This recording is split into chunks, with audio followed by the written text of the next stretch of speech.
Hola, bienvenida y bienvenido a esta clase abierta de Praxis. Antes de comenzar, te quiero contar qué es Praxis y quién soy yo, porque estoy ofreciendo esta clase. Praxis es un programa de producción escénica creado especialmente para impulsar, para apoyar, para acompañar proyectos de creación de teatro, de danza, de circo y acompañarlos y llevarlos a ese crecimiento que les permita ser estructuras sostenibles, en crecimiento, con capacidad de financiarse, de exhibirse y de generar un ecosistema que haga posible la creación, la razón de ser de ese proyecto pueda ser un disfrute para quienes participan. Mi nombre es Karina Garantibá y yo empecé en el teatro como actriz. Estudié en la Escuela de Arte Dramático en la RESAT de Madrid, que es una escuela oficial. Desde que salí prácticamente de la escuela empecé a vincularme con la producción a través de una compañía en la que estuve trabajando, en la que todo iba mal cuando entré. Y eso me hizo fijarme mucho, empezar a interesarme mucho en la forma de hacer que aquel proyecto funcionara. Después de ese proyecto pues han venido muchos otros en los que he ido trabajando como productora, como asesora, escribiendo, actuando, ocupando muchísimos lugares dentro de la creación. Y recientemente, en el 2020, fundé el proyecto Teatro Urgente, mi compañía, y es ahí donde realmente me di cuenta de la importancia, empaticé realmente con la dificultad y con la problemática de todo eso que ocurre cuando un proyecto escénico emergente no consigue crecer. Y esa dificultad me hizo poner aún más el énfasis en desarrollar este proyecto de gestión. Y precisamente de ahí surge Praxis. Y esto que voy a compartir ahora, que espero que te sirva, que te ayude, que te inspire por lo menos y que te lleve a dar ese movimiento que estás buscando, no es otra cosa que unas ideas generales y que considero también básicas para que cualquier proyecto artístico pueda lograr ese crecimiento y esa sostenibilidad, que es lo que buscamos. Bueno, y dicho esto, vamos a comenzar con la clase. Quiero empezar hablándote de la gestión. ¿Qué es la gestión? Casi podríamos empezar a definirla a partir de lo que no es. No es un proceso. Si tenemos que visualizarla, si tenemos que pensarla de alguna manera, hay que pensarla como una dinámica. Si esto fuera un arte escénica, la gestión sería la danza, pero no sería la danza en sí, sino el acto de danzar. La gestión es una dinámica transformadora y que está modelada por el pensamiento. Tiene que ver con las decisiones que el gestor o la gestora toma. Y por tanto, podemos decir que la gestión opera en dos direcciones. Hacia afuera, incide en aquello que gestiona, y hacia adentro, incide en el propio gestor. Es una fuerza, es una dinámica transformadora en dos direcciones, porque opera desde el pensamiento, tomamos decisiones, nuestra relación, nuestra percepción está también gestionando, está también operando. De alguna manera podemos decir que todas las personas somos gestoras. Lo que ocurre con un gestor o con una gestora cultural profesional es que ha prestado especial atención a estos procesos que terminan desarrollándose a partir de la gestión. Es decir, la gestión no es un proceso y, sin embargo, gracias a la gestión podemos desarrollar procesos que faciliten el sostenimiento de una compañía. La gestión trabaja siempre con lo real, a diferencia de las creaciones en las que las ideas son muy importantes. En la gestión la idea no es tan importante, sino la lectura. Es a partir de las circunstancias y de la lectura que se hace de esas circunstancias lo que determina que una gestión sea fructífera, ¿qué es una buena y qué es una mala gestión? Eso sería una buena pregunta para por lo menos empezar a saber hacia dónde queremos ir. Pues yo diría que una buena gestión es muy difícil de descubrir en un proyecto, a no ser por sus resultados. Eso es como el texto bíblico, ¿no? Por sus frutos les conoceréis. También hay que tener en cuenta que la gestión no es total. Por tanto, es imposible decir si una gestión es buena o mala porque se gestionan diversas capas de la realidad. Se gestiona el tiempo, se gestiona el talento, se gestionan los equipos, las emociones. Es bastante complejo y, por supuesto, es fascinante. Eso es lo que hace que merezca la pena pensar sobre ello, porque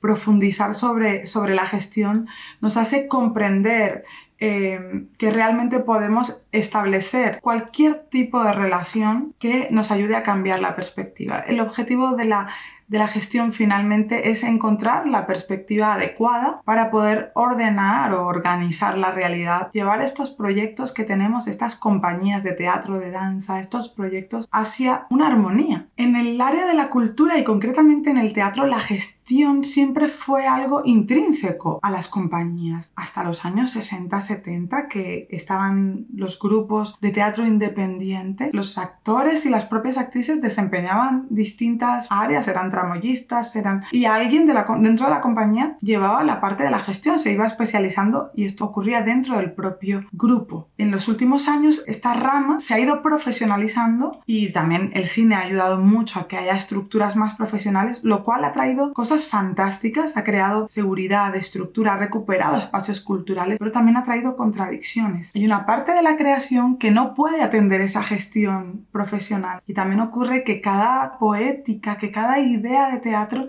necesita su propio modelo que la haga funcionar. Y yo creo que lo más interesante para cualquier organización cultural es entender la gestión como algo que hay que integrar. Realmente es así como lo hacemos. Con mayor o menor conciencia, la gestión siempre está integrada dentro del proyecto. Creo que la parte más contradictoria de esta hiperespecialización es que he creado una generación de artistas que han crecido pensando que pueden dedicarse a sus creaciones, desentenderse completamente de la gestión y que hay alguien que va a aparecer y va a gestionar, va a hacer que esto funcione, ¿no? Y claro, esto sí que puede ocurrir, puede que alguien venda o que alguien haga el marketing o que alguien haga alguna parte de la administración, pero cuando no se contempla la gestión dentro de la creación, realmente no existe nadie que pueda hacer funcionar esos proyectos. Hay que entender que las fórmulas, digamos, de gestión empresarial que pueden funcionar casi en todos los proyectos, muchas de ellas no funcionarían en un proyecto de teatro. El teatro tiene una especificidad. Por ejemplo, si tú piensas, muchas de las máximas de los gestores de empresas pues tienen que ver con el empoderamiento,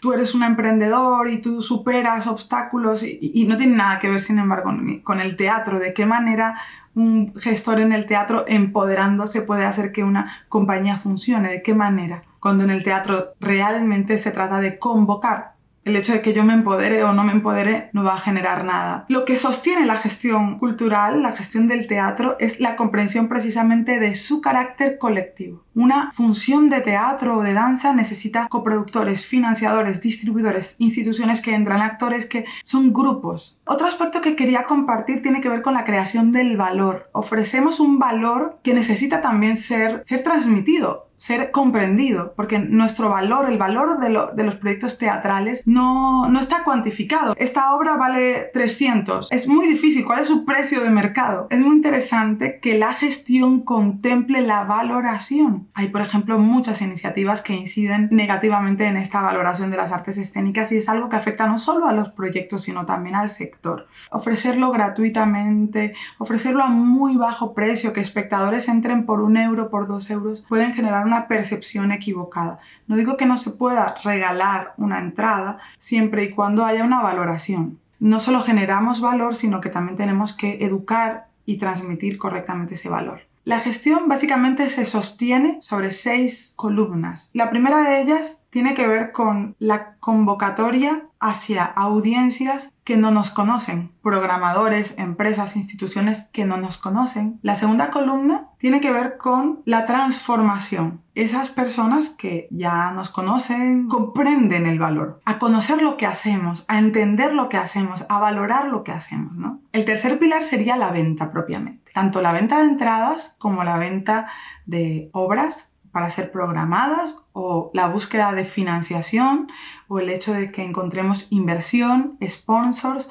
El cuarto pilar no hace falta que lo explique, es la creación propiamente. Por lo que hacemos todo esto, lo que vale la pena gestionar, ¿no? En eso yo creo que seguramente no hace falta que te hable de eso porque eso es lo que seguramente sabes hacer muy, muy bien. El quinto sería el diseño financiero, o sea, la estructura económica, la estructura financiera y cómo esa estructura financiera está organizada, está definida, qué palancas, qué tipo de agentes actúan para que haya dinero, para que haya un control.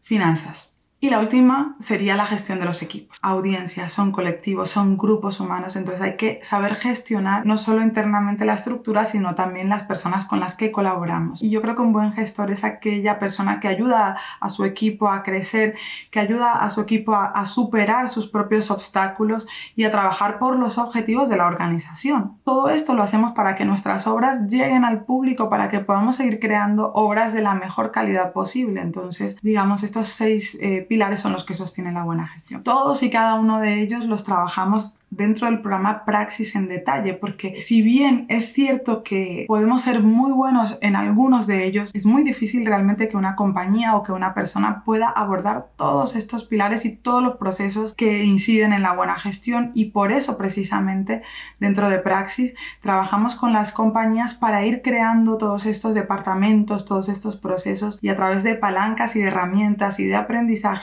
puedan desarrollarlo internamente paso a paso, convertirse en estructuras de artes escénicas sólidas y capaces de interactuar, de generar valor y de lograr sus objetivos. Objetivos como llegar a nuevas personas, establecer alianzas estratégicas con instituciones, con empresas, con distribuidoras, generar el compromiso de tanto de las personas que trabajan en el proyecto como de los círculos más cercanos, crear esos nichos de público que necesita cada proyecto para sostenerse, cerrar acuerdos, vender entradas, conseguir financiación, mientras vamos creando y expandiendo nuestra obra.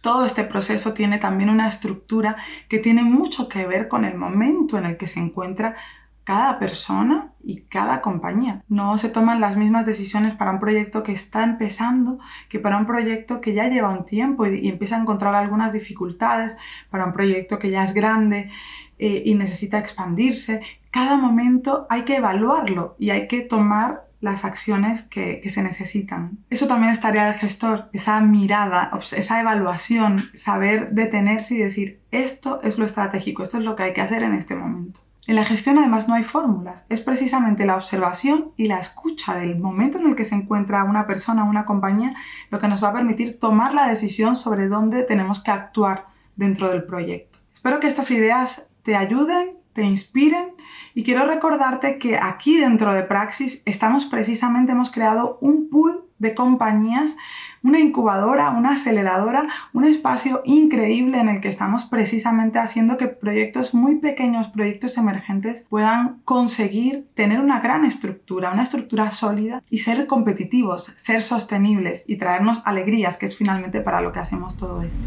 Y ahora voy a responder 3 preguntas que me han llegado a través de vuestras compañías de teatro que nos escribís a Praxis o que asistís a las clases, a las masterclass abiertas que hemos dado. Pues la primera pregunta dice, si escribo una obra de teatro porque tengo una idea y quiero llevarla a escena, ¿cómo consigo que alguien me la financie? Es una pregunta excelente. Yo creo que es muy importante entender que la financiación, quién paga o puede pagar por una idea, es algo mucho más complejo. O sea, no es simplemente he escrito esto, ¿quién lo puede pagar? Me lleva a pensar mucho en que quizá el proceso que tiene que atravesar esa obra primero sería encontrar a qué audiencia va a convocar. Trataremos de hacer un estudio para ver qué tan grande es esa audiencia. Se trata de una obra para todos los públicos, una obra de culto, porque precisamente de eso va a depender la estructura de financiación que podamos seguir. No es lo mismo una obra de comedia que una obra filosófica. Esas son el tipo de preguntas que nos tenemos que hacer una vez que tenemos ya la obra escrita y antes de salir a buscar inversión. Luego lo siguiente que haría sería hacer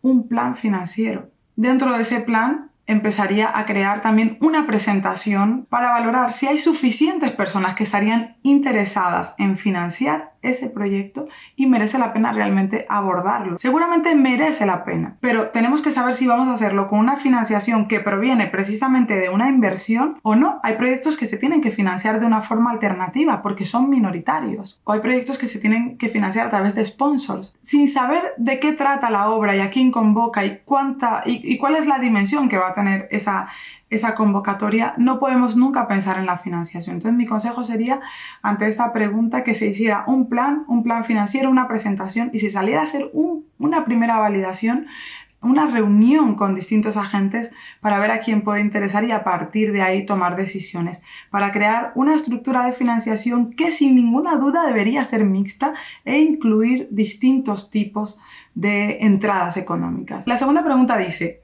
Si estoy desde cero para ir a un primer teatro, ¿cómo lo hago? ¿Qué paso tengo que dar? Aquí volvemos otra vez a la pregunta, ¿qué tipo de obra o qué tipo de espectáculo o de experiencia es la que queremos hacer? Fíjate muy bien qué tipo de audiencia convoca tu espectáculo, tu experiencia, y mira en qué espacios, en qué teatros se exhiben obras que convoquen también a esa audiencia. Y el primer paso sería ese, contactar con teatros donde ya se exhiben obras que convocan al público que tú también quieres convocar. No todos los teatros, no todas las audiencias van a ayudarnos a crecer, y a veces nos equivocamos cuando elegimos un espacio o el propio espacio se equivoca, y eso al final tendrá consecuencias en la asistencia.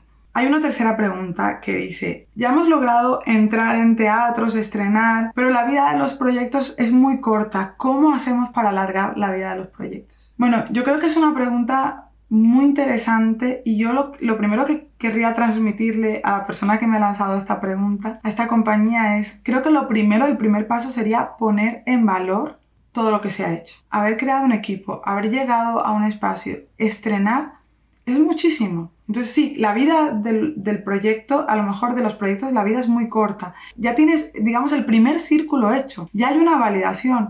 Ya hay teatros que se interesan por lo que haces, con lo cual el punto de partida es excelente. Yo diría que es un proyecto que ya está validado. Y entonces ahora habría que poner el foco en la estrategia de distribución. Esas columnas que hemos hablado antes, ese marketing y esas ventas, digamos que esos tres primeros pilares serían en los que habría que poner ahora el foco para precisamente ir generando ese crecimiento del proyecto. Bueno, espero haber contestado a las preguntas, haber aclarado esto, y esto solamente es el principio de un diálogo interminable, porque como digo, la gestión es empecé diciendo que era un movimiento, y es un movimiento que no para, ¿no? Siempre puede refinarse, siempre puede crecer, porque el pensamiento es dinámico también, y nuestras decisiones son dinámicas, y las circunstancias también son dinámicas.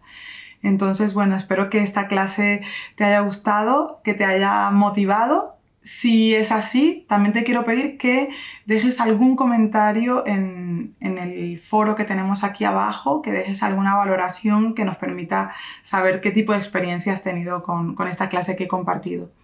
Muchísimas gracias.